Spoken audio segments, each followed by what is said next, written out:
You're listening to the Wild 7 Podcast Network. Listen different.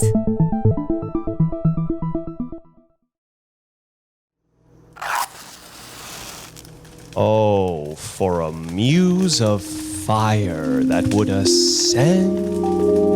It was the best of times. It was the worst of times. Because men groping in the Arctic darkness had found a yellow metal. I expected this reception. All men hate the wretched. If I loved you less, I might be able to talk about it more. Lord, I thought we were through with those Martians. You are now listening to Storyscapes on the Wild 7 Podcast Network.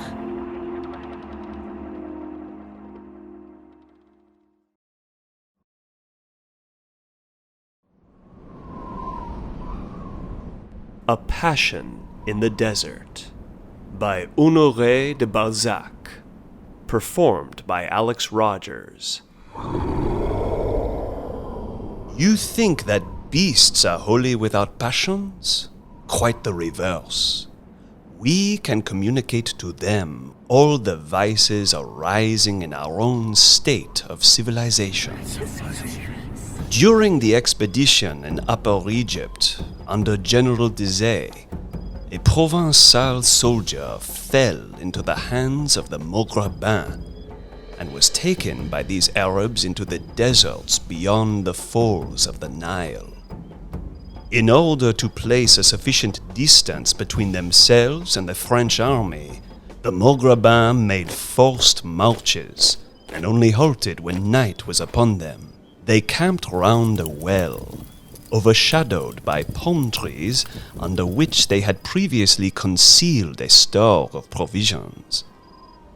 Not surmising that the notion of flight would occur to their prisoner, they contented themselves with binding his hands, and after eating a few dates and giving provender to their horses, went to sleep.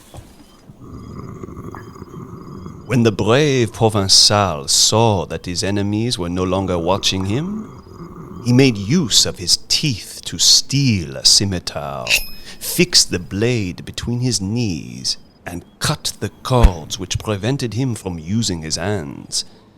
In a moment, he was free. He at once seized a rifle and a dagger. Then, taking the precautions to provide himself with a sack of dried dates, oats, and powder and shot, and to fasten a scimitar to his waist, he leapt onto a horse and spurred on vigorously in the direction where he thought to find the French army.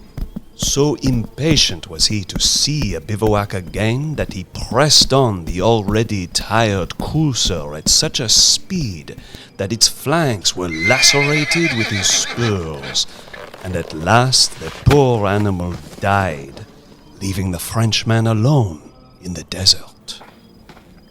After walking some time in the sand with all the courage of an escaped convict, the soldier was obliged to stop, as the day had already ended. In spite of the beauty of an oriental sky at night, he felt he had not strength enough to go on. Fortunately, he had been able to find a small hill, on the summit of which a few palm trees shot up into the air. It was in their verdure, seen from afar, which had brought hope and consolation to his heart. His fatigue was so great that he laid down upon a rock of granite, capriciously cut out like a camp bed. There he fell asleep without taking any precaution to defend himself while he slept.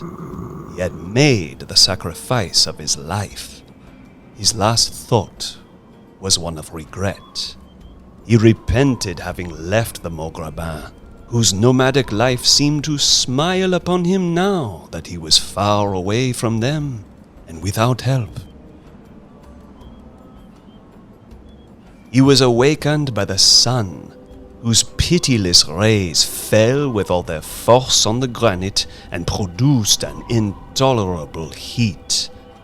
For he had had the stupidity to place himself adversely to the shadow thrown by the verdant, majestic heads of the palm trees. He looked at the solitary trees and shuddered. They reminded him of the graceful shafts crowned with foliage, which characterize the Saracen columns in the Cathedral of Arles. But when, after counting the palm trees, he cast his eyes around him, the most horrible despair was infused into his soul. Before him stretched an ocean without limit. The dark sand of the desert spread further than the eye could reach in every direction, and glittered like steel struck with bright light. It might have been a sea of looking glass, or lakes melted together in a mirror. A fiery vapor carried up in surging waves made a perpetual whirlwind over the quivering land. The sky was lit with an oriental splendor of insupportable purity, leaving naught for the imagination to desire. Heaven and earth were on fire.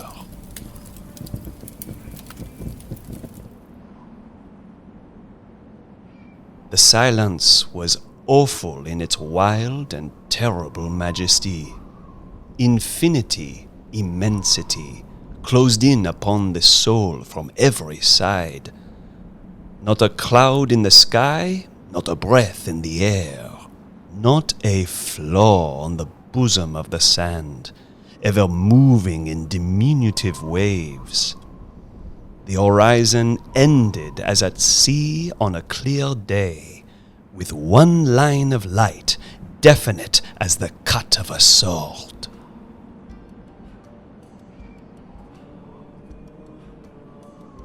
The Provençal threw his arms round the trunk of one of the palm trees as though it were the body of a friend, and then, in the shelter of the thin, straight shadow that the palm cast upon the granite, he wept. Then, sitting down, he remained as he was, contemplating with profound sadness the implacable scene, which was all he had to look upon. He cried aloud to measure the solitude. His voice, lost in the hollows of the hill, sounded faintly and aroused no echo. The echo was in his own heart. The Provençal was 22 years old. He loaded his carbine. "There'll be time enough," he said to himself, laying on the ground the weapon which alone could bring him deliverance. Viewing alternately the dark expanse of the desert and the blue expanse of the sky, the soldier dreamed of France. He smelled with delight the gutters of Paris. He remembered the towns through which he had passed, the faces of his comrades, the most minute details of his life. His southern fancy soon showed him the stones of his beloved Provence, in the play of the heat which undulated above the wide expanse of the desert. Realizing the danger of his cruel mirage, he went down the opposite side of the hill to that by which he had come up the day before. The remains of a rug showed that this place of refuge had at one time been inhabited. At a short distance he saw some palm trees full of dates.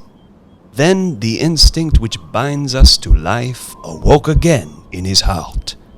He hoped to live long enough to await the passing of some Maugredin, or perhaps he might hear the sound of cannon, for at this time Bonaparte was traversing Egypt. This thought gave him new life. The palm trees seemed to bend with the weight of the ripe fruit. He shook some of it down. When he tasted this unhoped-for manna, he felt sure that the palms had been cultivated by a former inhabitant. The savory, fresh meat of the dates was proof of the care of his predecessor.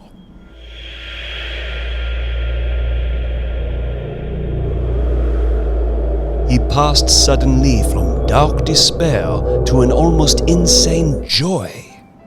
He went up again to the top of the hill and spent the rest of the day in cutting down one of the sterile palm trees which the night before had served him for shelter. A vague memory made him think of the animals of the desert, and in case they might come to drink at the spring, visible from the base of the rocks but lost further down, he resolved to guard himself from their visits by placing a barrier at the entrance of his hermitage. In spite of his diligence and the strength which the fear of being devoured asleep gave him, he was unable to cut the palm in pieces, though he succeeded in cutting it down. At eventide, the king of the desert fell. The sound of its fall resounded far and wide, like a sigh in solitude. The soldier shuddered as though he had heard some voice predicting woe. But like an heir who does not long bewail a deceased relative, he tore off from this beautiful tree the tall, broad, green leaves which are its poetic adornment, and used them to mend the mat on which he was to sleep. Fatigued by the heat and his work, he fell asleep under the red curtains of his wet cave. In the middle of the night, his sleep was troubled by an extraordinary noise. He sat up, and the deep silence around allowed him to distinguish the alternative accents of a respiration whose savage energy could not belong to a human creature. A profound terror, increased still further by the darkness, the silence, and his waking images, froze his heart within him. He almost felt his hair stand on end, when by straining his eyes to their utmost, he perceived through the shadow 2 faint yellow lights. At first he attributed these lights to the reflections of his own pupils, but soon the vivid brilliance of the night aided him gradually to distinguish the objects around him in the cave, and he beheld a huge animal lying but 2 steps from him. Was it a lion, a tiger, or a crocodile? The Provençal was not sufficiently educated to know under what species his enemy ought to be classed. But his fright was all the greater, as his ignorance led him to imagine all terrors at once. He endured a cruel torture, noting every variation of the breathing close to him, without daring to make the slightest movement. An odor, pungent like that of a fox, but more penetrating, more profound, so to speak, filled the cave, and when the Provençal became sensible of this, his terror reached its height, for he could no longer doubt the proximity of a terrible companion, whose royal dwelling served him for a shelter. Presently, the reflection of the moon descending on the horizon lit up the den, rendering gradually visible and resplendent the spotted skin of the panther.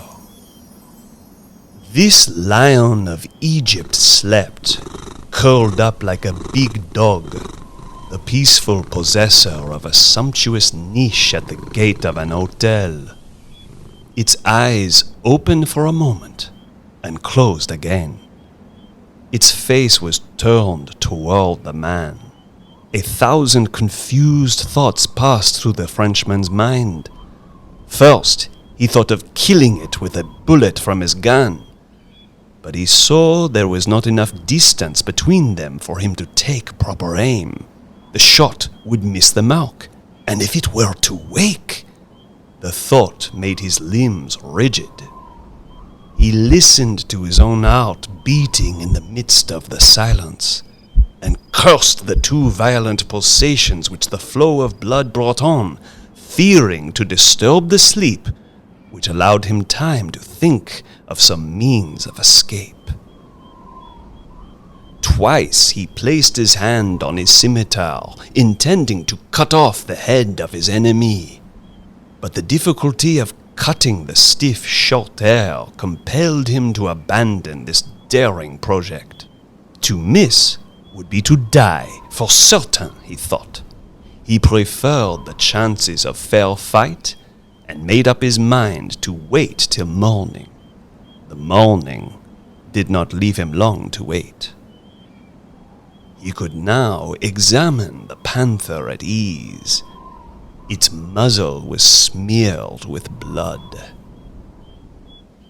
"She's had a good dinner," he thought, without troubling himself as to whether her feast might have been on human flesh. "She won't be hungry when she gets up." It was a female. The fur on her belly and flanks was glistening white. Many small marks like velvet formed beautiful bracelets round her feet. Her sinuous tail was also white, ending with black rings. The over part of her dress, yellow like burnished gold, very lissome and soft, had the characteristic blotches in the form of rosettes, which distinguish the panther from every other feline species. This tranquille and formidable hostess snored in an attitude as graceful as that of a cat lying on a cushion. Her blood-stained paws, nervous and well-armed, were stretched out before her face, which rested upon them, and from which radiated her straight, slender whiskers, like threads of silver. If she had been like that in a cage, the Provençal would doubtless have admired the grace of the animal, and the vigorous contrast of vivid color which gave her robe an imperial splendor. But just then, his sight was troubled by her sinister appearance. The presence of the panther, even asleep, could not fail to produce the effect which the magnetic eyes of the serpent are said to have on the nightingale. For a moment the courage of the soldier began to fail before this danger, though no doubt it would have risen at the mouth of a cannon charged with shell. Nevertheless, a bold thought brought daylight to his soul, and sealed up the source of the cold sweat which sprang forth on his brow. Like men driven to bay, who defy death and offer their body to the smiter, so he, seeing in this merely a tragic episode, resolved to play his part with honor to the last. "The day before yesterday the Arabs would have killed me, perhaps," he said. So considering himself as good as dead already, he waited bravely, with excited curiosity, the awakening of his enemy. When the sun appeared, the panther suddenly opened her eyes. Then she put out her paws with energy, as if to stretch them and get rid of cramp. At last she yawned, showing the formidable apparatus of her teeth and pointed tongue, rough as a file. Regular petite maîtresse, thought the Frenchman, seeing her roll herself about so softly and coquettishly. She licked off the blood which stained her paws and muzzle, and scratched her head with reiterated gestures full of prettiness. "All right, make a little toilette," the Frenchman said to himself, beginning to recover his gaiety with his courage. "We'll say good morning to each other presently." And he seized the small short dagger which he had taken from the Maugrabin. At this moment the panther turned her head toward the man and looked at him fixedly without moving. The rigidity of her metallic eyes and their insupportable luster made him shudder, especially when the animal walked toward him. But he looked at her caressingly, staring into her eyes in order to magnetize her, and let her come quite close to him. Then, with a movement both gentle and amorous, as though he were caressing the most beautiful of women, he passed his hand over her whole body, from head to tail, scratching the flexible vertebrae which divided the panther's yellow back. The animal waved her tail voluptuously, and her eyes grew gentle. And when, for the third time, the Frenchman accomplished this interesting flattery, she gave forth one of those purrings by which cats express their pleasure. But this murmur issued from a throat so powerful and so deep that it resounded through the cave like the last vibrations of an organ in church.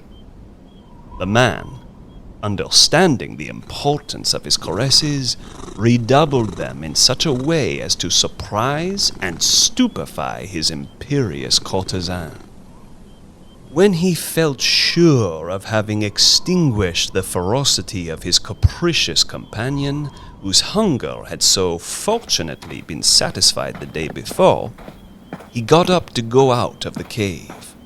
The panther let him go out. But when he had reached the summit of the hill, she sprang with the lightness of a sparrow hopping from twig to twig, and rubbed herself against his legs, putting up her back after the manner of all the race of cats. Then, regarding her guest with eyes whose glare had softened a little, she gave vent to that wild cry which naturalists compare to the grating of a saw. "She is exacting," said the Frenchman smilingly. He was bold enough to play with her ears. He caressed her belly and scratched her head as hard as he could. When he saw that he was successful, he tickled her skull with the point of his dagger, watching for the right moment to kill her. But the hardness of her bones made him tremble for his success. The Sultana of the desert showed herself gracious to her slave. She lifted her head, stretched out her neck, and manifested her delight by the tranquility of her attitude. It suddenly occurred to the soldier that to kill this savage princess with one blow, he must poniard her in the throat. He raised the blade, when the panther, satisfied no doubt, laid herself graciously at his feet, and cast up at him glances in which, in spite of their natural fierceness, was mingled confusedly a kind of goodwill. The poor Provençal ate his dates, leaning against one of the palm trees, and casting his eyes alternately on the desert in quest of some liberator, and on his terrible companion to watch her uncertain clemency. The panther looked at the place where the date stones fell, and every time that he threw one down, her eyes expressed an incredible mistrust. She examined the man with an almost commercial prudence. However, this examination was favorable to him, for when he had finished his meager meal, she licked his boots with her powerful, rough tongue, brushing off with marvelous skill the dust gathered in the creases. But when she's really hungry, thought the Frenchman. In spite of the shudder this thought caused him, the soldier began to measure curiously the proportions of the panther, certainly one of the most splendid specimens of its race. She was 3 feet high and 4 feet long, without counting her tail. This powerful weapon, rounded like a cudgel, was nearly 3 feet long. The head, large as that of a lioness, was distinguished by a rare expression of refinement. The cold cruelty of a tiger was dominant, it was true, but there was also a vague resemblance to the face of a sensual woman. Indeed, the face of this solitary queen had something of the gaiety of a drunken Nero. She had satiated herself with blood, and she wanted to play. The soldier tried if he might walk up and down, and the panther let him free, contenting herself with following him with her eyes, less like a faithful dog than a big Angora cat, observing everything and every movement of her master. When he looked around, he saw by the spring the remains of his horse. The panther had dragged the carcass all the way. About 2/3 of it had been devoured already. The sight reassured him. It was easy to explain the panther's absence and the respect she had had for him while he slept.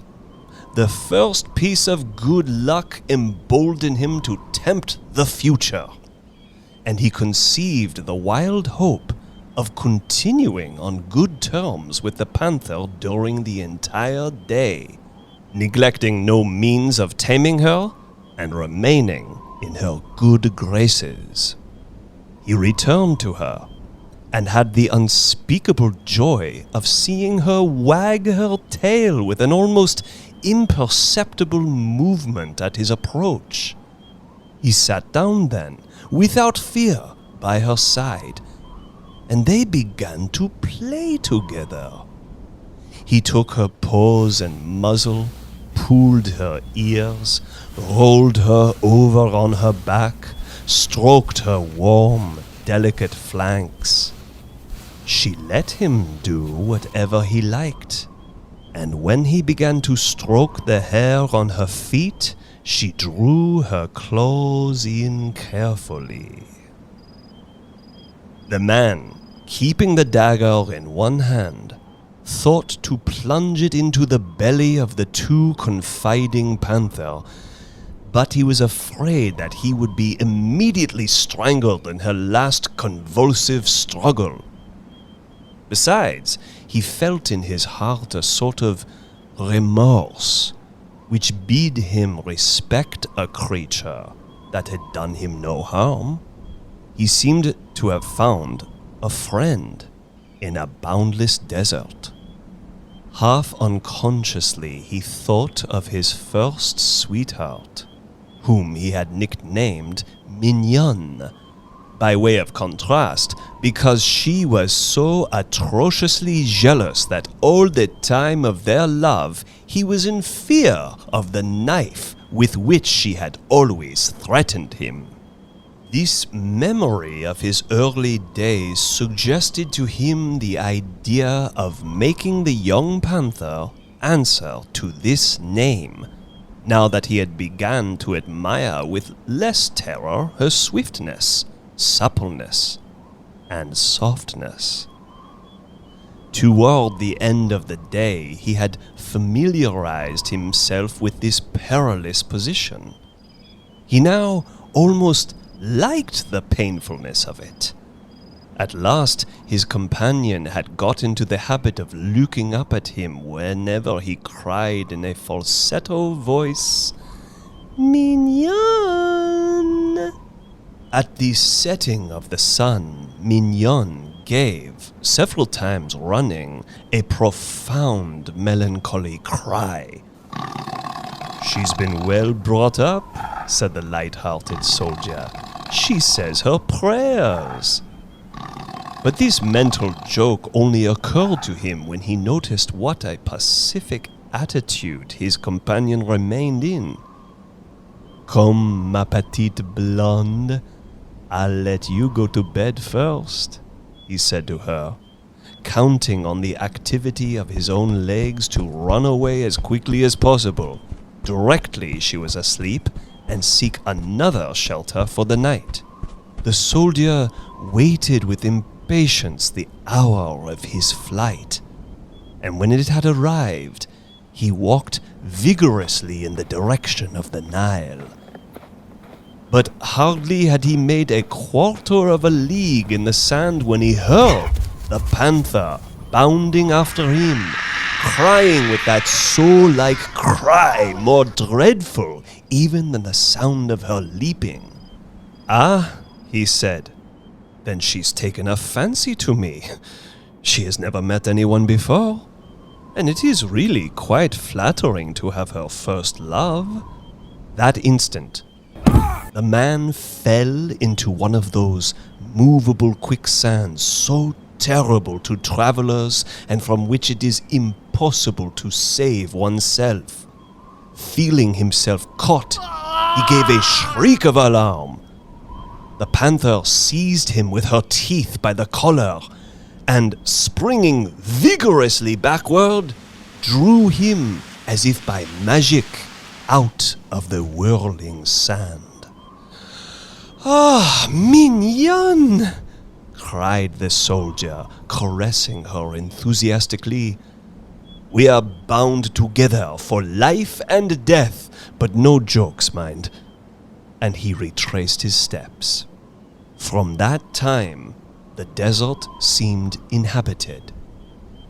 It contained a being to whom the man could talk, and whose ferocity was rendered gentle by him, though he could not explain to himself the reason for their strange friendship.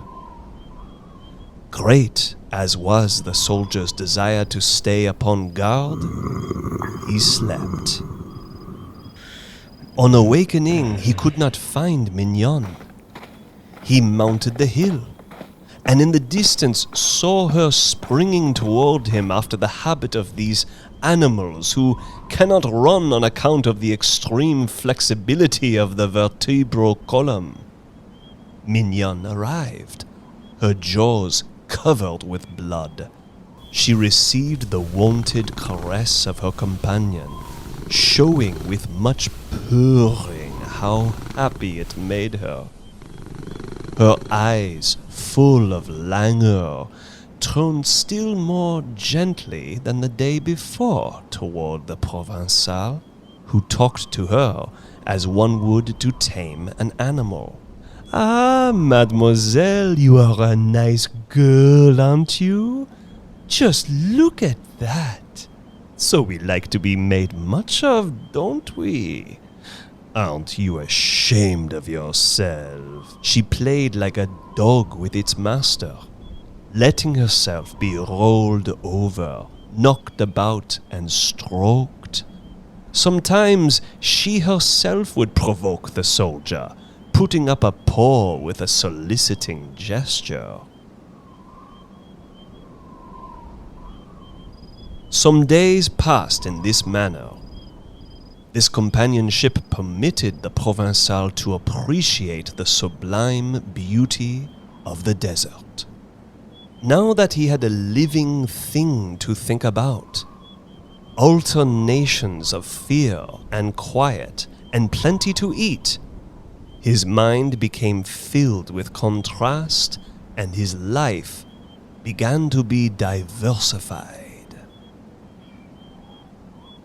Solitude revealed to him all her secrets and enveloped him in her delights. He discovered in the rising and setting of the sun sights unknown to the world. He knew what it was to tremble when he heard over his head the hiss of a bird's wing, so rarely did they pass. Or when he saw the clouds, changing and many-colored travelers, melt one into another. He studied in the night time the effect of the moon upon the ocean of the sand, where the simoom made waves swift of movement and rapid in their change. He lived the life of the Eastern day, marveling at its wonderful pomp. Then, after having reveled in the sight of a hurricane over the plain where the whirling sands made red, dry mists and death-bearing clouds, he would welcome the night with joy, for then fell the healthful freshness of the stars, and he listened to imaginary music in the skies. Then solitude taught him to unroll the treasures of dreams. He passed whole hours in remembering mere nothings and comparing his present life with his past. At last he grew passionately fond of the panther, for some sort of affection was a necessity.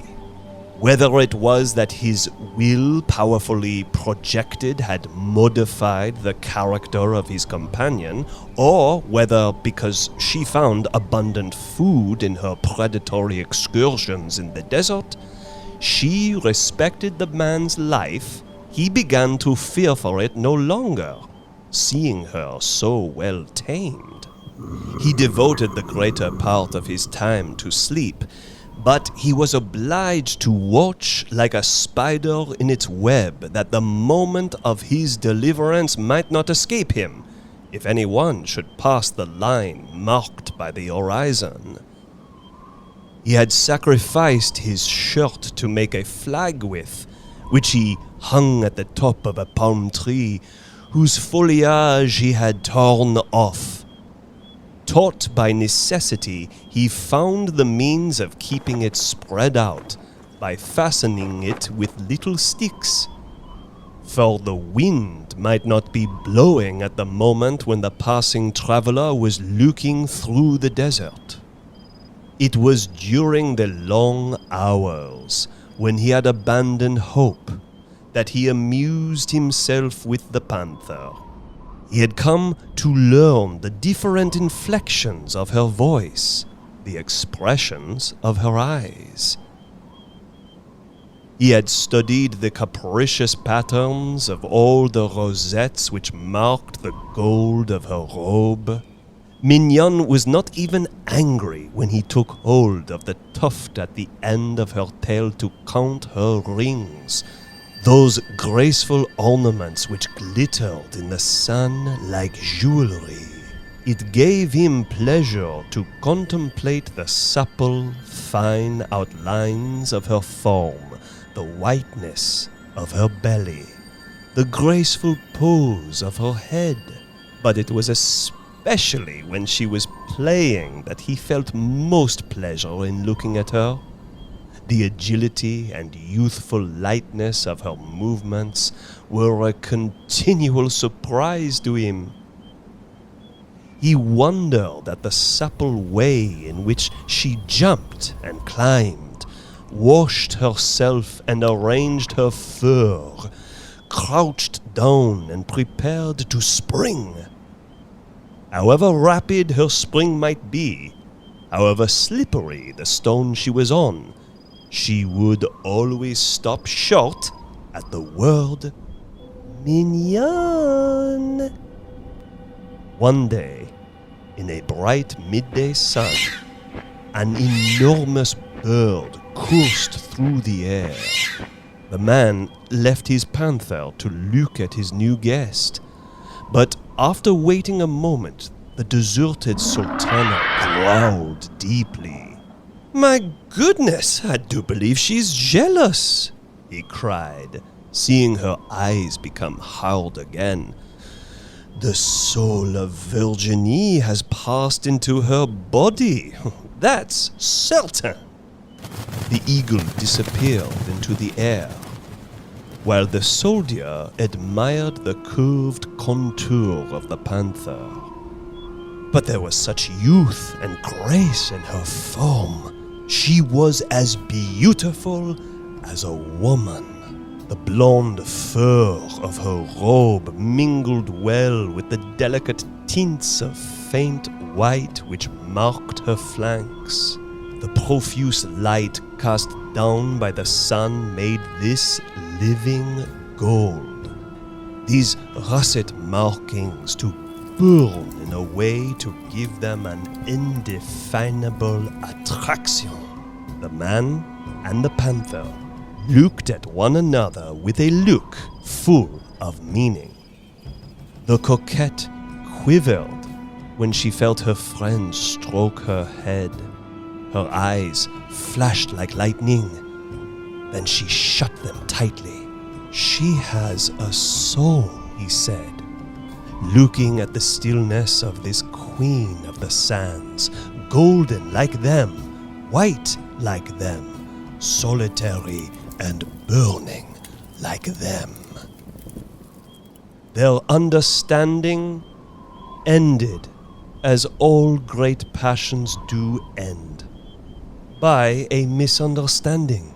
He didn't know if he hurt her, but she turned around as if enraged, and with her sharp teeth caught hold of his leg, gently. But he, thinking she would devour him, plunged his dagger into her throat. She rolled over, giving a cry that froze his heart. And he saw her dying, still looking at him without anger. He would have given all the world to have brought her back to life again. It was as though he had murdered a real person. And the soldiers who had seen his flag and were come to his assistance found him in tears.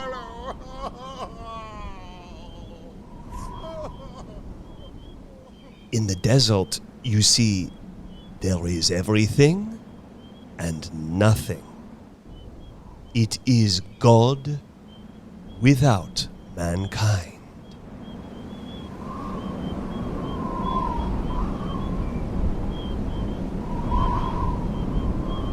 This has been a Wild 7 production of Storyscapes. The story you just heard is A Passion in the Desert by Honoré de Balzac, performed by Alex Rogers, sound designed by Emily Zapata, produced by Chris Trull. Keep listening for more Storyscapes.